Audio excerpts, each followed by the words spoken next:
Welcome on in, guys. This is three bold takes, and of course, it is three, and it is even better to be back. You got Freddie, Chase, and Quinn here as always, guys. We've taken a little bit of hiatus, so Guy's become a father on the show, and we've been taking a little bit of a summer hiatus, and we're just getting back into it, getting ready for the 2025 season to come around. And so we were kind of mulling around, thinking about things we could start and discuss, and none other than looking at some matchups and schedules that we're super excited for, and we're going to let Quinn kick us off here. Quinn, you got a team, a schedule that you're really excited for in 2025. Yeah, for me, guys, it's going to be the Oklahoma Sooners in 2025. Now, let's be real about what Oklahoma was last year. Oklahoma was maybe the most anemic offense I've ever seen in my life, but that defense was super, super good. It did feel weird watching Oklahoma play offense as if they were pretending to be the Iowa Hawkeyes for an entire football season, when I've gotten used to seeing Oklahoma be honestly the face of offensive production. That being said, I don't expect Oklahoma's defense to fall off drastically under Brett Venables. That's what the man's known for. And if you can give me just a pulse offensively, I think this team could be really good. And this schedule excites me because you've got a home game non-con against the Michigan Wolverines, along with the 4-3 advantage on the SEC scheduling. And what do I mean by 4-3 advantage? Well, you're going to play Texas every year neutral site. So year in, year out, one year you're going to get 4 road games and 3 home games. Next year you're going to get 4 at home, 3 at road. This year Oklahoma's getting 4 home, but and 3 on the road. However, those 3 road games, ooh man, they're brutal, and we're going to learn what Oklahoma's made of off of those 3 road games. They've got to go to Neyland Stadium in Tennessee. They've got to go to Bryant Denny Stadium in Alabama in a revenge game. And then they also, and this is a sneaky one, they have to go to Williams-Brice to play a South Carolina team that I expect to be pretty good this year. And that's a sneaky hard place to play a football game. So I'm super excited to see what Oklahoma can do with this schedule in 2025 because I expect them to take a step forward.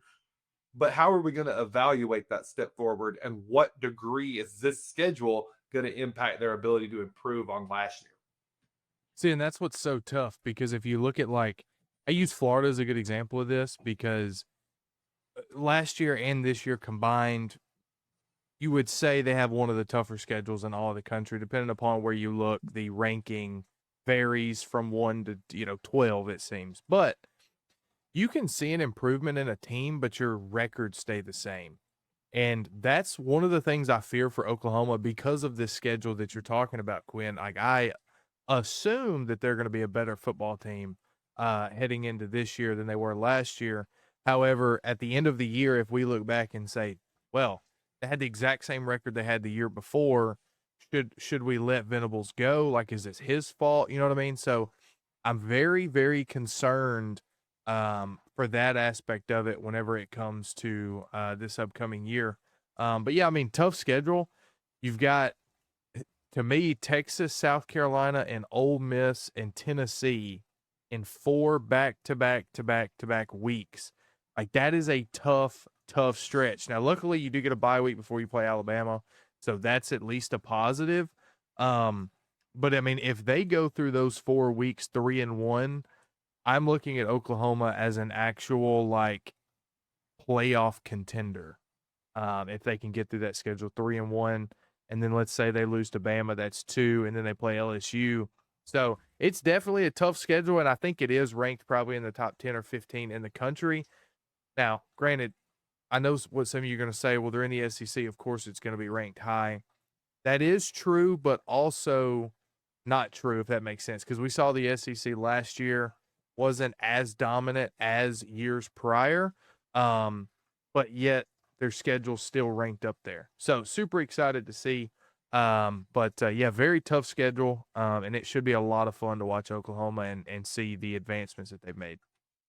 Do you think it's fair to say that if with this schedule, depending on who the losses are to, I would say a 9-3 Oklahoma could be a playoffs team. I don't even think they have to be 10-2. Like with the difficulty of this particular schedule, I think 9-3 is all they got to reach to get there. I think it depends on who the losses are to, right? Obviously, Like yeah. very similar to Alabama. Um, but I mean, it's possible. Like Alabama almost made the playoffs with 3 losses. So it is very possible. Yeah, I think they'd be hovering right outside that that designation right outside the playoffs. But I kind of came over this series because I wanted to talk about certain ones that are just like, okay, I'm gonna be glued to my couch on a Saturday watching this matchup, and easily it's gonna be the Oklahoma Michigan game on the schedule. Like, how can you not even for Oklahoma, just as much so as for Michigan.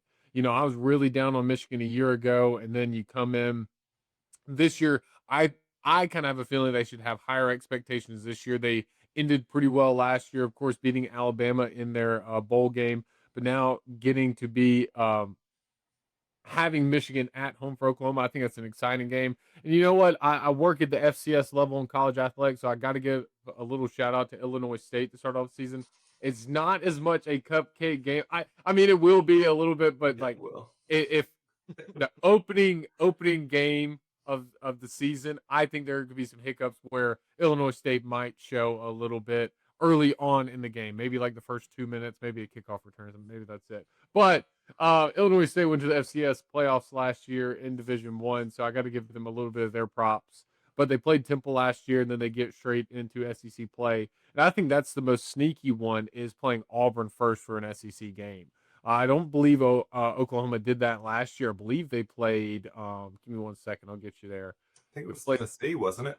They did play Tennessee last year, and they lost that game by 10 at home. So, and then they played Auburn a week later, where they went to Auburn and won 27-21. So that's also a sneaky one. So I'm excited about those two front ones right there for Oklahoma this year is Michigan at home, and then you also get Auburn at home. But on the back end of your schedule, like you guys have mentioned, you got South Carolina on the road, Tennessee on the road, and then Tuscaloosa. You got to go all the way down there to play Alabama. I think those will be really rough. I think, man, if they would have had the back end of the schedule that they did last year, because you got to remember SEC teams, guys, if you're watching, all the SEC did this year after Texas and Oklahoma added is they're just flipping schedules for this year. So if the teams were away or home last year, they're the opposite this year.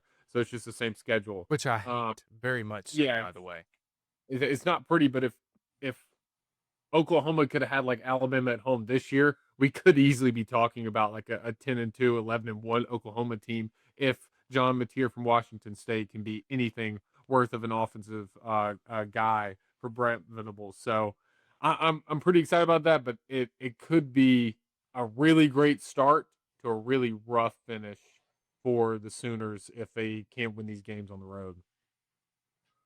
Yeah, I think the main reason I highlight it, obviously, the Oklahoma Michigan game, you're talking about two top 10 programs all time. I personally have Michigan at about number 7 and Oklahoma at number 3 all time. That's just a beautiful matchup right there, right off the bat at the beginning of the year. And then I think Auburn is a gimme game for them. I think they will demolish Auburn at home. I'm calling that shot right now. I know we're way outside of the season, but I just don't like I do not like the quarterback play for Auburn coming into this year. I don't understand the hype behind it, and I think that's going to unravel in front of Brent Venables. Hands down, no problem. yeah. I mean, especially if you get them at home, because they had to go at Auburn last year, and we thought that was going to be like a real big like welcome to the SEC moment for Oklahoma. So it's definitely going to be interesting to see Auburn go all the way to Norman and play Oklahoma for sure. Yeah, it'll be really exciting to see Auburn go down to. 1 second.